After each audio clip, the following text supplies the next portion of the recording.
కుమార్ సుల్తానియా ఉత్తర్వులు జారీ చేసిన ఉద్యోగులు పట్టించుకోవటం లేదు. సమస్య పరిష్కారం అయ్యేంత వరకు తగ్గేదే లేదని భీష్మించుకొని కూర్చున్నారు. అంతేకాకుండా జిల్లాల్లో విడతల వారీగా ఆందోళన కార్యక్రమాలు కూడా నిర్వహిస్తామంటున్నారు.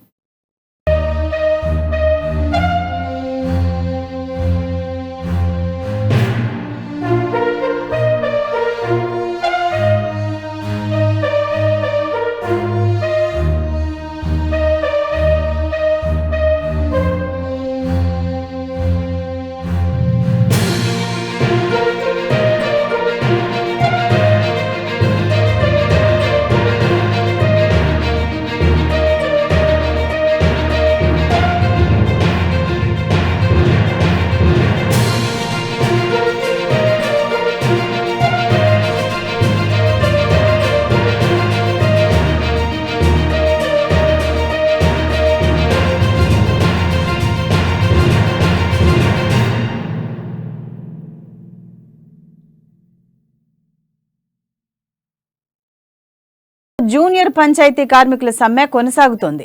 ప్రభుత్వం డెడ్ లైన్ విధించినా ఉద్యోగులు ఏమాత్రం వెనక్కు తగ్గటం లేదు. సాయంత్రంలోగా విధుల్లోకి చేరాలని, లేకుంటే తొలగిస్తామని పంచాయతీరాజ్ శాఖ ముఖ్య కార్యదర్శి సందీప్ కుమార్ సుల్తానియా ఉత్తర్వులు జారీ చేసిన ఉద్యోగులు పట్టించుకోవటం లేదు. సమస్య పరిష్కారం అయ్యేంత వరకు తగ్గేదే లేదని భీష్మించుకొని కూర్చున్నారు. అంతేకాకుండా జిల్లాల్లో విడతల వారీగా ఆందోళన కార్యక్రమాలు కూడా నిర్వహిస్తామంటున్నారు.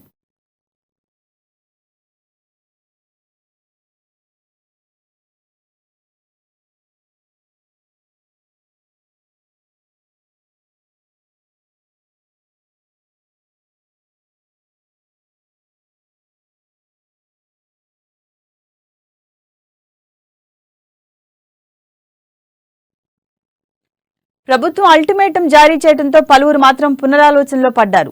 నోటీసులు ఇవ్వడంతో కుటుంబ సభ్యుల్లో ఆందోళన కూడా మొదలైంది. అంతేకాకుండా సమ్మె విరమించాలంటూ ఉద్యోగులపై విపరీతమైన ఒత్తిళ్లు కూడా వస్తున్నాయి. అసోసియేషన్ సభ్యులు కూడా పట్టు వీడాలని కోరుతున్నారు. ప్రభుత్వ నోటీసుల్లో ఎంతమంది జేపీఎస్లు విధుల్లో చేరతారన్న దానిపై ఉత్కంఠ నెలకొంది.